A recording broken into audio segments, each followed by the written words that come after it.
आज परमपिता परमात्मा के 26/10/75 के महावाक्य और मुरली की हेडिंग है भिखारी देह रूपी सांप से सारी कमाई खत्म। ये भिखारी देह रूपी सांप से सारी कमाई खत्म, यानी हम किसी को शरीर को न देखें। हर एक के अंदर शरीर में विराजमान जो आत्मा है, आत्मा को ही देखना है, अपने को भी आत्मा समझना है और सामने वाले को भी आत्मा समझ कर बात करना है।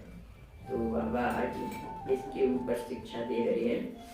सर्व प्राप्तियों का अधिकार दिलाने वाली बीती को बीती कर वर्तमान और भविष्य के हर संकल्पों को श्रेष्ठ बनाने वाले और आत्माओं के कर्मों की कर्म कहानी को जानने वाली धर्मराज शिव बाबा बोले। आज बाबा ने वाणी कैसे चलाई है? धर्मराज के रूप में। तो अभी से अपन अनुभव कर ले कि धर्मराज के रूप में बाबा कौन कौन सी सजा हमको दे सकता है, तो वो काम ना करें। बाप दादा सब बच्चों को देख रही हैं कि हर एक ने यहाँ आने पर कोर्स किया है। कोर्स किया है ना, कोर्स के बाद फिर रिवाइज कोर्स चला, रिवाइज के बाद अब अंतिम कोर्स है रियलाइजेशन कोर्स, और उसके बाद हुआ है कि 75 की वाणी है, इसके बाद हुआ है लिबरेशन कोर्स। छोड़ो छोड़ो तो बाबा के पास आओ, नहीं तो टीवी में देखो बाबा के सामने नहीं आना। तो लिबरेशन 4 बार बाबा ने कोर्स करा दिया। अब पढ़ाने की जरूरत रही नहीं बाबा की, बस अपन को पिछली मुरलियों को पढ़ पढ़ करके सीखना है। तो बाबा आज कह रहे हैं कि कोर्स हुआ, फिर रिवाइज हुआ, फिर रियलाइजेशन हुआ, अर्थात जो कुछ सुना, जो पाया, जो बाप के चरित्र देखे, उसी प्रमाण अपने में समाया कितना और गमाया कितना। यानी परमात्मा की शिक्षाओं को हमने अपने जीवन में कितना उतारा, समाया कितना माने कितना हमने धारण किया, और गमाया कितना माने कि हमने सुन करके अनसुना कर दिया या उनको फॉलो नहीं किया, तो वो हो गया गमाया कितना। सिर्फ सुनने वाले बने या स्वयं संपन्न बने। सुनने वालों के कुछ नंबर मिलते होंगे, क्योंकि बाबा कहते हैं ज्ञान में आने से घाटा तो किसी को नहीं होता है, लेकिन पूरे नंबर मिलते हैं बनने वालों को। तो बाबा कहते हैं सिर्फ सुनने वाले बने या स्वयं संपन्न बने, समर्थ बने या सिर्फ अन्य श्रेष्ठ आत्माओं व बाप दादा के गुणगान करने वाले बने। ज्ञान स्वरूप, याद स्वरूप, दिव्य गुण संपन्न स्वरूप और सदा सेवाधारी स्वरूप बने। यानी जो 4 पेपर हैं, उन चारों पेपर का आप स्वरूप बने हैं क्या? जैसे ज्ञान, योग, धारणा, सेवा 4 पेपर हैं, तो वो चारों पेपर हमें मुंह से सुनाने की जरूरत नहीं पड़ेगी। वो चारों पेपर हमारे जीवन में परिलक्षित दिखाई दे कि इनका जीवन भी वैसा ही है जैसा ये कहते हैं। यानी कथनी करनी रहनी एक समान। यहाँ पर बाबा इस पर नंबर देते हैं। तो बाबा कह रहे हैं कि ज्ञान स्वरूप, याद स्वरूप, दिव्य गुण संपन्न स्वरूप यानी धारणा का पेपर और सदा सेवाधारी स्वरूप बने, या इन सब के सिर्फ सुमिरण करने वाले, यानी सुमिरण करने के, हाँ बाबा ने ज्ञान में कहा, ये कहा, योग में ये कहा, तो सुमिरण करने वाले हैं। ज्ञान तो बहुत ऊंचा है, योग बड़ा श्रेष्ठ है, दिव्य गुण धारण करना आवश्यक है, और सेवा करना मुझ ब्राह्मण का फर्ज है। ऐसा सिर्फ सुमिरण करते हो या स्वरूप भी बने हो? बाबा कह रहे हैं खाली याद ही करते हो या इन चारों बातों को अपने जीवन में उतारा है, इनका स्वरूप भी बने हो? सेवा करना, स्वरूप भी बने हो। इसी प्रकार से अपने आप को रियलाइज करना, यह है लास्ट कोर्स। बाबा कह रहे हैं रियलाइजेशन का मतलब क्या है? रियल माना वास्तविक, आई माना आंख, वास्तविकता की आंख से देखो। वैसे रियलाइजेशन का मतलब है महसूस करना, अनुभव करना। अब वो अनुभव कब होगा? जब अब वास्तविकता की आंख से देखें, सच्ची आंख से देखें। जो बाबा ने कहा कितना कितना मेरे जीवन में उतारा, क्योंकि ये अंदर की मशीनरी है ना, हम कितना अंदर फॉलो कर रहे हैं। बहुत सिखाते तो बहुत है, हम तो बहुत सेवा करते हैं, बहुत ये करते हैं, और अंदर में उतना नहीं होती है भावना। अंदर में कुछ कुछ बदले की भावना भी चल रही है, कुछ कुछ और संकल्प भी चल रहे हैं। तो अपने से ज्यादा अपने बारे में दूसरा नहीं जानता मेरे अंदर क्या चलता है। इसलिए बाबा कहते हैं सेल्फ रियलाइज करो, खुद ही अपने आप रियलाइज करो, वास्तविकता की आंख से देखो कि मेरे अंदर कितनी कमियां हैं और कितना मैंने बाबा की आज्ञाओं को जीवन में उतारा। क्योंकि दूसरा तो बाहर की बात आपको देख करके पहचान पाएगा, अंदर आपके क्या चलता है तो आप ही ज्यादा अच्छी तरह समझ सकते हैं। तो इसी प्रकार से अपने आप को रियलाइज करना है, यह है लास्ट कोर्स। जैसे दीपावली पर पुराना पोता मेल समाप्त कर नया शुरू करते हैं। व्यापारी लोग दीपावली पर पुराना खाता खत्म कर देते हैं, क्लोज कर देते हैं, और नया साल उनका दीपावली से स्टार्ट होता है। तो दीपावली पर पुराना पोता मेल समाप्त कर नया शुरू करते हैं और अपने रजिस्टर्स चेक करते हैं। ऐसे आप सबको भी आदि से अंत तक, अर्थात आज तक अपना रजिस्टर चेक करना है। बाबा ने क्या बता दिया? चेक योरसेल्फ, अपना रजिस्टर चेक करना है कि हर सब्जेक्ट में कितने मार्क्स लिए हैं। समय की प्रमाण, जबकि मंजिल सामने दिखाई दे रही है, डबल लक्ष्य स्पष्ट है। वर्तमान संगमयुगी फरिश्तेपन का लक्ष्य और भविष्य देवता स्वरूप का लक्ष्य। वर्तमान में हमारी स्टेज क्या होनी चाहिए?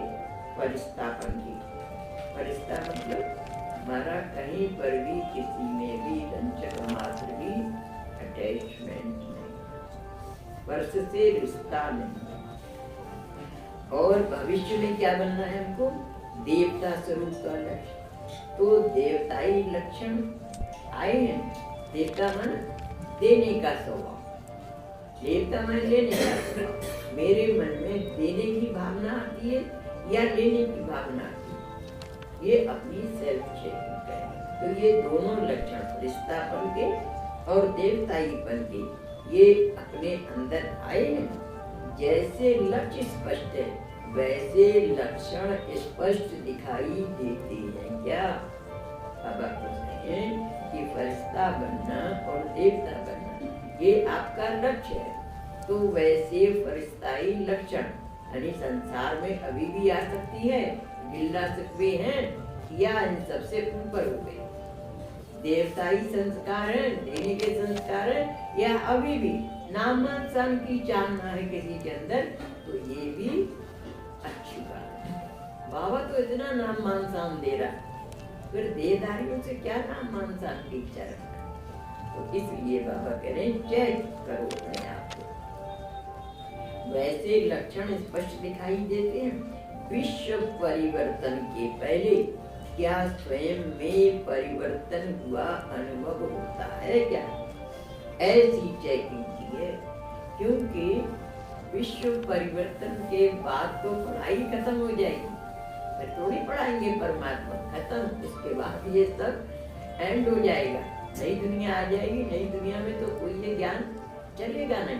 तो बाबा ये कह रहे हैं कि आप अपनी विश्व परिवर्तन के पहले स्वयं चेकिंग करो कि स्वयं में परिवर्तन हुआ है, अनुभव होता है आपको, ऐसी चेकिंग करनी है। बाप दादा ने सर्व बच्चों के रजिस्टर चेक किए, जिन्होंने अपनी कर्म कहानी लिखी, उनकी रिजल्ट भी देखी। तो क्या देखा? कई आत्माओं ने भय और लज्जा के बस लिखी ही नहीं है। हमारे क्या देखा तो बहुत से बच्चों ने भय के कारण, बाबा हमारी कर्म कहानी देखेंगे तो क्या नंबर देंगे, डर के कारण या शर्म के कारण लिखा ही नहीं है। लेकिन बाप दादा के पास निराकारी और साकारी बाप के रूप में हर बच्चे का रजिस्टर आदि से आज तक का स्पष्ट है। बाबा के पास सब करता है। इसलिए तो कहावत बनाई है, कोई देखे या न देखे पर खुदा तो देखता है।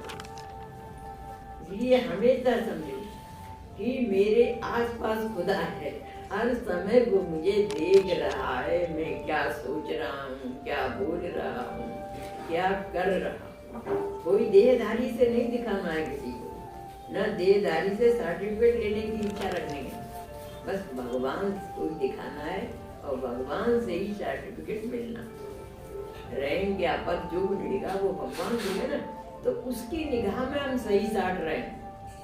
देहधारियों से अपने आकर्षण नहीं होना चाहिए कि वे हमें सर्टिफिकेट दें, बहुत अच्छे हो।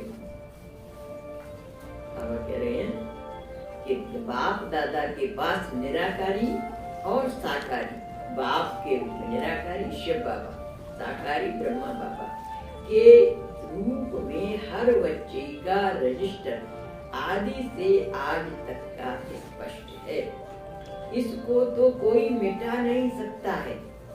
अब तक के रजिस्टर की रिजल्ट में विशेष 3 प्रकार की रिजल्ट है। 3 बातें बाबा ने बच्चों में देखी। एक है छुपाना, और दूसरा है कहीं न कहीं फंसना, और तीसरा है अलबेलेपन में बहाना। बाबा ने बच्चों की 3 कमजोरियां देखी। एक तो छुपाते हैं, यानी बाबा से सच्चे दिल से अगर एक्सेप्ट भी कर लेते हैं, बाबा सॉरी मेरे से गलती हो गई, तो फिर भी नंबर हम कटेंगे, यानी माफ कर देगा, क्योंकि बच्चा ने रियलाइज किया ना। तो छुपाते हैं बहुत से बच्चे। दूसरा कहीं ना कहीं फंसना, संसार में कहीं ना कहीं अट्रैक्शन है, किसी से अटैचमेंट है। अब सोचते हैं बाबा को क्या मालूम, दादियों को क्या, दोनों को क्या मालूम, ये तो, लेकिन भगवान से कोई नहीं छुपा सकता। तो बाबा कह रहे हैं कहीं ना कहीं फंसते हैं। तीसरा है अलबेलेपन में बहाना, कर लेंगे, अभी कौन बनाए, हम भी तो बड़े भी तो ऐसे करते हैं, तो ऐसे करके अलबेलेपन में चलते हैं। बहानेबाजी में बहुत होशियार हैं। अपने आप को, अपनी गलती को छिपाने के लिए बहुत वंडरफुल बातें बनाते हैं। देखो सबके अंदर की मशीनरी की आज बाबा फूल पट्टी खोल रहे हैं कि बहुत वंडरफुल बातें बनाते हैं। आदि से अब तक ऐसी बातों का संग्रह करें तो आजकल के शास्त्रों के समान बड़े शास्त्र बन जाएं। देखो बाबा इतनी बातें हैं जो कि शास्त्र बन जाएंगी, इतनी बातें हैं बच्चों के अंदर की छुपी हुई। अपनी गलती को गलती मानने के बजाय उसे यथार्थ सिद्ध करने में व झूठ को सच सिद्ध करने में आजकल के काले कोट वाले वकीलों के समान। जैसे वकील लोग होते हैं ना, क्या करते हैं, कोई भी केस होता है उसको झूठ को सच सिद्ध कर देते हैं। तो इसलिए बाबा ने उनसे तुलना की है कि आजकल के काले कोट वाले वकीलों के समान माया से लड़ने के बजाय ऐसे केस लड़ने में बहुत होशियार हैं। लेकिन ये याद नहीं रहता कि अभी अपने को सिद्ध करना, अर्थात बाप द्वारा जन्म जन्मांतर के लिए सर्व सिद्धियों की प्राप्ति से वंचित होना है। यानी अपने आप का, अपने कार्य का जस्टिफिकेशन देते रहते हैं झूठ बोलकर। तो बाबा क्या कहते हैं, इसका परिणाम क्या होता है कि आगे आने वाले जीवन में सर्व सिद्धियों की प्राप्ति से वंचित होना है। यानी सारी सिद्धियां जो भगवान से मिलने वाली हैं उन सिद्धियों से वंचित रह जाती हैं। सिद्ध करने वालों में जिद करने के संस्कार जरूर होती हैं। ऐसी आत्मा सदगति को नहीं पा सकती। सदगति माना जीवन मुक्ति। ऐसी आत्मा जो अपनी गलती स्वीकार नहीं कर रही है और अपनी अंदर कोई बात, कोई केस प्लीड कर रही है वकीलों की तरह से, मैंने सच किया, मैंने सच किया, तो ऐसी आत्माएं क्या है, जीवन मुक्ति। सदगति माने जीवन मुक्ति नहीं पा सकती। यानी वे जीवन के बंधनों से मुक्त नहीं हो पाएंगे। अंदर उनके संकल्प विकल्प चलते ही रहेंगे, क्योंकि भगवान के सामने तो तुमने कह दिया कि मैंने नहीं किया, लेकिन अंदर की मशीनरी तो जान रही है ना कि ये पुर्जा खिटखिट कर रहा है। तो वो पुर्जा जो खिटखिट कर रहा है वो उसको चैन से सोने नहीं देगा। कुछ ना कुछ उसके मन में संकल्प विकल्प आते ही रहेंगे। इसलिए बाबा कहते हैं सच्चे दिल, साफ दिल से कह दो भगवान मेरे से ये गलती हो गई, अब आप अथॉरिटी हो, मारो या प्यार करो, भाई हो तो गई गलती, अब क्या कर सकते हैं। आपको क्षमा करना हो क्षमा कर दो, नहीं तो पनिशमेंट दे दो। दोनों में से एक ही तो करेगा भगवान, या तो क्षमा करेगा या पनिशमेंट देगा। तो सच्चे दिल से फिर भी हम अगर माफी मांगते हैं तो उसको दया आती है, क्योंकि वो हमारा बाप है। दया आती है। एक बच्चे ने सच्ची अपनी गलती रियलाइज कर ली, महसूस कर ली, तो इसको माफ कर। बहुत ही ज्यादा बड़ा अगर अपराध होगा तो 50% माफ करेगा, 50% सजा देगा, थोड़ी सी सजा देगा। लेकिन जो बच्चे अपनी गलती स्वीकार कर लेते हैं वे माँ बाप के प्यारे बन जाते हैं इस रूप में कि देखो इसके अंदर छल कपट नहीं है, इसने छुपाया नहीं। तो ऐसी आदत अपनी बनाए हम कि गलतियां तो हम सब क्या, भूल इस बब्बे में मनुष्य से ही होती है, अंत में सुधारता उसको मनुष्य। चूक जो भूख बन जाती है उसको सुधारने का उपाय नहीं रहता है।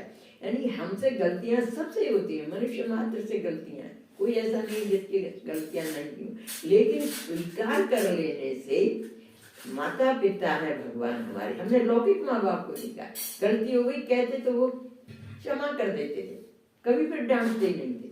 लेकिन छुपाएंगे तो फिर सजा खानी पड़ेगी ना। ऐसी भगवान के साथ। तो बाबा कह रहे हैं कि अब तक सिद्ध करने वाले में जिद करने के संस्कार जरूर होते हैं। ऐसी आत्मा सदगति को नहीं पा सकती। अब तक मेजॉरिटी पहले पाठ अर्थात पहली बात पवित्र दृष्टि और भाई भाई की वृत्ति में फेल है। यानी जो हमारे यहाँ पहला है पॉइंट के पवित्रता, तो अब क्या जस्टिफिकेशन देते होंगे ये कि हाँ काम बढ़ता है भी टॉकिंग टर्म है, हाँ ये मतलब अंदर का जो अटैचमेंट है उसको नहीं शो करते होंगे बाबा के सामने और कुछ कुछ बहाने बनाते होंगे। तो बाबा उसी के लिए कह रहे हैं कि ये जो पवित्रता, पवित्र दृष्टि और भाई भाई की वृत्ति है में फेल है। अब तक इस पहले फरमान पर चलने वाले फरमान बरदार बहुत थोड़े हैं। बार बार इस फरमान का उल्लंघन करने के कारण अपने ऊपर बोझ उठाते रहते हैं, भारी हो जाते ना। इसका कारण यह है कि पवित्रता की मुख्य सब्जेक्ट का महत्व नहीं जानती हैं, उसके नुकसान की नॉलेज को नहीं जानते। उससे क्या घाटा हो रहा है, ऊपर बताया ना कि वे फिर सिद्धि स्वरूप नहीं बन पाते हैं, सिद्धियों से वंचित रह जाते हैं, उनके नुकसान की नॉलेज को नहीं जानते। दूसरा पॉइंट क्या था? कहीं न कहीं फंसना। तो इसके ऊपर बाबा ने कहा है कोई भी ध्येयधारी में संकल्प से व कर्म से फंसना, इस विकारी देह रूपी सांप को टच करना, अर्थात अपनी की हुई अब तक की कमाई को खत्म करना है। संकल्प से व कर्म से फंसना। अगर किसी से भी थोड़ा हमारा अटैचमेंट और उसमें फंसाव लगाव है तो बाबा कह रहे हैं इस विकारी देह रूपी सांप को टच करना, अर्थात अपनी की हुई अब तक की कमाई को खत्म करना। जब से ज्ञान में आए हैं, ब्रह्मचर्य रखा है, तो वो सारी की कमाई खत्म हो जाती है।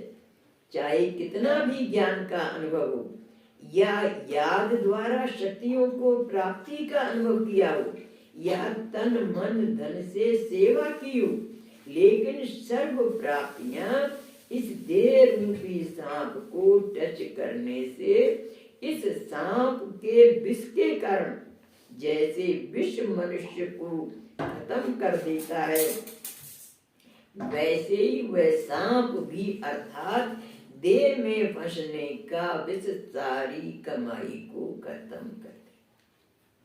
जैसे जहर मार देता है इंसान को, तो ऐसे ही सारी की हुई कमाई को खत्म कर देता है।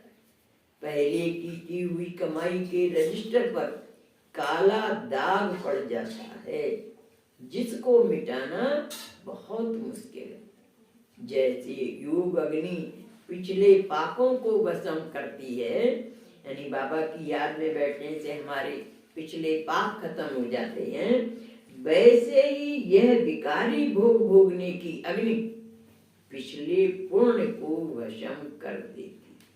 कितनी सजा मिलती कि विकारी भोग भोगने की अग्नि पिछले पुण्य को भस्म कर देती है। इसको साधारण बात नहीं समझना, ये 5वीं मंजिल से गिरने की बात है। यानी इस विकार को बाबा ने इतना बड़ा पाप बताया है कि 5वीं मंजिल से अगर कोई गिरेगा तो आप सोचो कितने हाथ पैर उसके टूट जाएंगे, हड्डियां टूट जाएंगी। ऐसे ही यानी उसकी साधारण बात नहीं है, सारी की कमाई चट हो जाएगी। कई बच्चे अब तक अलवेलीपन के संस्कार बस इस बात को कड़ी भूल व पाप कर्म नहीं समझते हैं। वर्णन भी ऐसा साधारण रूप में करते हैं कि मेरे से 4-5 बार ये हो गया, आगे नहीं करूंगा। वर्णन करते समय भी पश्चाताप का रूप नहीं होता। जैसे साधारण समाचार सुना रही हैं, अंदर में लक्ष्य रहता है कि यह तो होता ही है, मंजिल तो बहुत ऊंची है, अभी यह कैसे होगा।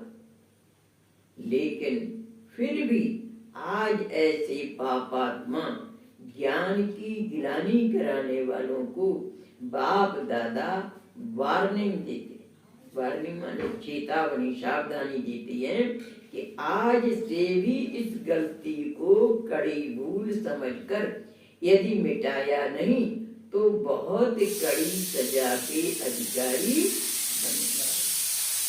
बहुत कड़ी सजा करनी पड़ेगी। बार बार अवज्ञा के बोझ से ऊंची स्थिति तक पहुंच नहीं सकेंगे।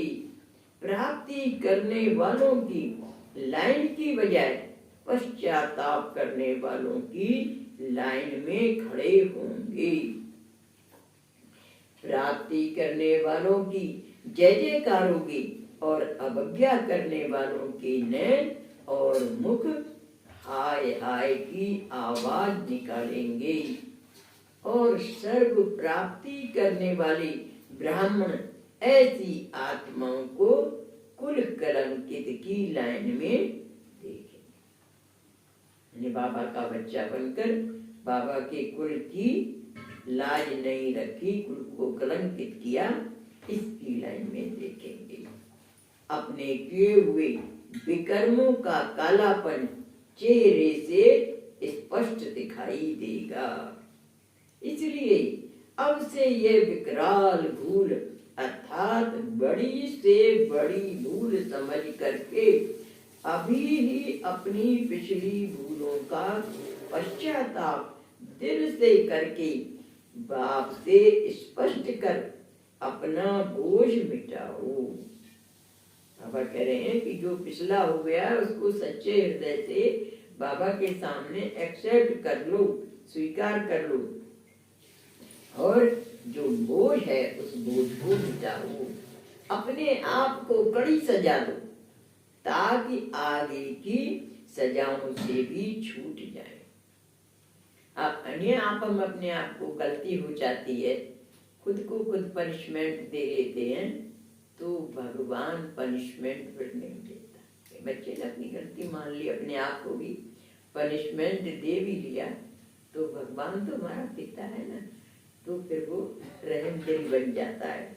तो इसलिए कह रहे हैं बाबा कि अपने आप को कड़ी सजा दो ताकि आगे की सजाओं से भी छूट जाए। अगर अब भी बाप से छुपाएंगे व अपने को सच्चा सिद्ध करके चलाने की कोशिश करेंगे, तो अभी चलाना अर्थात अंत में और अब भी अपने मन में चिल्लाते रहेंगे, क्या करूं, खुशी नहीं होती, सफलता नहीं होती, सर्व प्राप्तियों की अनुभूति नहीं होती, ऐसे अब भी चिल्लाएंगे और अंत में हाय मेरा भाग्य कहकर चिल्लाएंगे।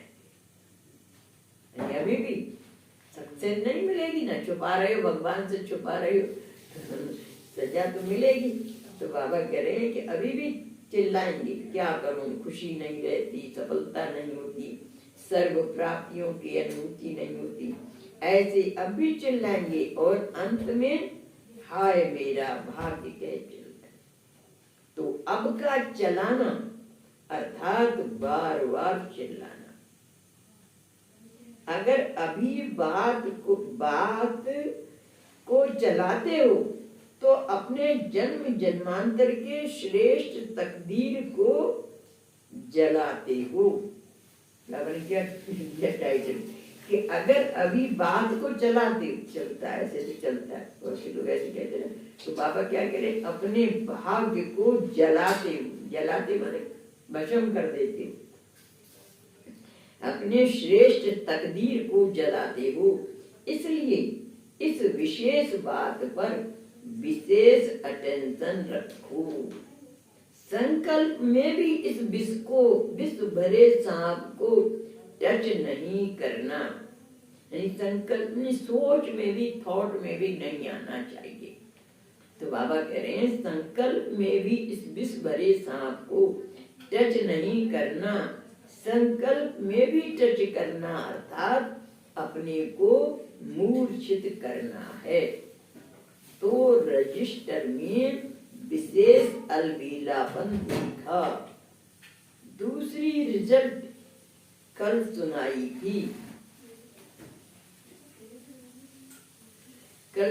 थी कि किन किन बातों में चढ़ती कला के बजाय रुक जाती है, तीव्र गति के बजाय मध्यम गति हो जाती है। यह है मेजॉरिटी की रिजल्ट।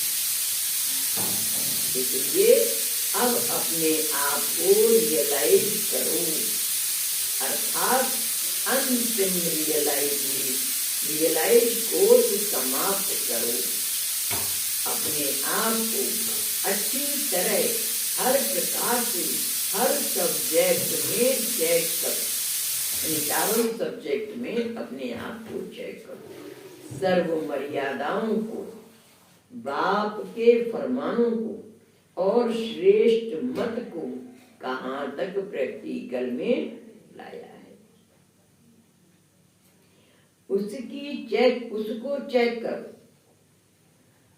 और साथ साथ मधुबन महायज्ञ में सदा काल के लिए अंतिम आहुति डालो। समझा? यानी अंतिम आहुति डालो माने वहां पर भगवान के सामने प्रतिज्ञा करके लिख के आओ कि अब हम आइंदा अपना जीवन अच्छा बनाएंगे, पवित्र बनाएंगे। अब तक हो गया तो हो गया, लेकिन आइंदा के लिए पवित्रता धारण करेंगे। तो अंतिम आहुति डालो समझा, अभी बाप के प्रेम स्वरूप का उल्टा एडवांटेज नहीं उठाओ। बाबा क्या कह रहे हैं कि बाप हमारा बाप है, भगवान तो प्यार करता है, रसगील दे बच्चे, मीठे बच्चे, तो मीठे बच्चे कह के बाबा को ऐसा मत समझो कि भगवान सब बात माफ कर देगा। जिसकी सख्त मनाई है उसको माफ नहीं करेगा। तो एडवांटेज यानी प्रेम स्वरूप का, बाप के प्रेम स्वरूप का उल्टा एडवांटेज नहीं उठाओ, नहीं तो अंतिम महाकाल रूप के आगे एक भूल का 1000 गुना पश्चाताप करना पड़ेगा। कितनी कड़ी सजा कि महाकाल रूप अंतिम में क्या है, भगवान का महाकाल रूप है। तो महाकाल रूप के आगे एक भूल का 1000 गुना पश्चाताप करना पड़ेगा। ऐसे इशारे से समझने वाले ब्राह्मण सो देवता, यानी जो इशारे से समझ गए भगवान और क्या कहेगा, सब बातें तो बता दी उसने। इशारे से समझने वाले ब्राह्मण सो देवता, सर्व प्राप्ति के अधिकार प्राप्त करने वाले अधिकारी और बीती को बीती कर भविष्य और वर्तमान के हर संकल्प को श्रेष्ठ बनाने वाली ऐसी ब्राह्मण कुल के दीपकों को, उम्मीदवार सितारों को अपनी और विश्व की तकदीर बनाने वाले, जगाने वाले तकदीरवान आत्माओं को बाप दादा का याद प्यार और नमस्ते। ऐसा श्रेष्ठ बनाने वाले बाप दादा को हम रूहानी बच्चों का याद प्यार, मॉर्निंग नमस्ते नमस्ते नमस्ते, हम सब नमस्ते और विद्याएं।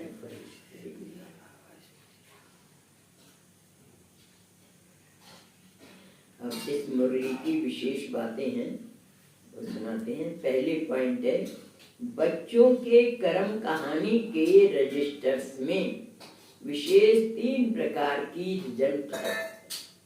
एक है छिपाना, दूसरा है कहीं न कहीं फंसना, और तीसरा है अलबेलेपन में बहाने बनाना।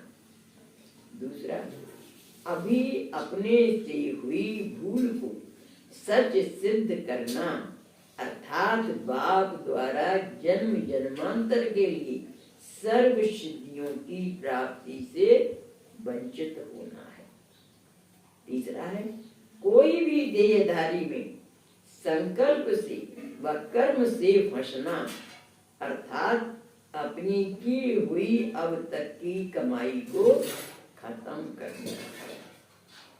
चौथी बात, जैसे लक्ष्य स्पष्ट है वर्तमान संगम युगी फरिश्तेपन का और भविष्य देवता का, वैसे लक्षण भी स्पष्ट दिखाई देने चाहिए। वर्तमान में हमारा फरिश्ता रूप दिखाई दे, किसी से भी अटैचमेंट नहीं, और भविष्य में देवता रूप बनना है तो हमारे देने के संस्कार हों। कोई ने मांगा और हम और तत्काल हाँ जी कहने की आदत हो, कभी ना कहने का संस्कार कोई नहीं। क्योंकि ये पहले समझ लो, देना अभी है। सत्युग त्रेता में किसी को नहीं देना पड़ेगा, वहां थोड़ी देना है किसी को, वहां तो सभी संपन्न होंगे। अभी देना है, अभी हम किसी को ना कहते हैं, माना हम अपने भाग्य को लकीर लगाते हैं। इसलिए जितना बन सके यथासंभव, बहुत नहीं है, मान लिया किसी की डिमांड बहुत ज्यादा है, हम उतना नहीं कर सकते हैं, तो something is better than nothing. ना कहने से कुछ तो कर दो भाई, इतना हम कर सकते हैं, इतना दे दो आप, लेकिन ना कह के अपने भाग्य को लकीर में लगाओ। वैसे लक्षण भी स्पष्ट दिखाई देने चाहिए। ओम शांति।